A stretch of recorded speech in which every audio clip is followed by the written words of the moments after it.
Hey, what's up, dentcoin holders? How are you? Hope you're fine now, friends. My friends, as you know, it is the last day of month. On the last day, the people doing a very big mistake, as you know. So please, I also told this mistake in my many videos, but people don't take this serious. And a lot of people at this time personally message me that what should we do this time? Please give me a suggestion. Give a suggestion. Give a suggestion.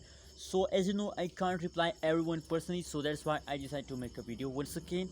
Let's move on and let's discuss that what's going on this time in a Dentcoin. But if you are new to my channel, so please make sure to subscribe ABS Tech channel, my friends. Now the latest price of the Dentcoin in the market as 0.003767 USD dollar is the latest price of Dentcoin in the market. On the other side, if you look the price change occurring in the Dentcoins, absolutely the last 1 hour pricing is positive, last 1 day pricing is positive, last 1 week pricing is positive. The whole changes occur in the Dentcoin at this time is going positive. So personally, I'm very happy to see this kind of positive change occur in the Dentcoin. Let me show you, friends, how you can get a good amount of profit from a Dentcoin. I give you a suggestion and I give you a way, my friends.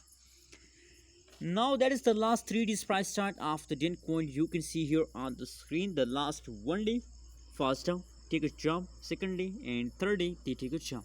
So now the new pattern of Dentcoin as clearly you are seeing on the chart, my friends. Take a jump, first down for a little time, again take a jump. So that is the new pattern of Dentcoin. My friends, after they start jumping, so that's clear that they continue this jump for a 5 days, for a 5 to 10 days. So that's why I recommend for everyone to it's perfect time to hold and buy, my friends. Don't decide to say it's a perfect time to hold and buy, my friends. What do you think? What is your personal opinion? Please also share in the comment box and don't forget to subscribe ABS Tech channel for more this kind of news and updates videos.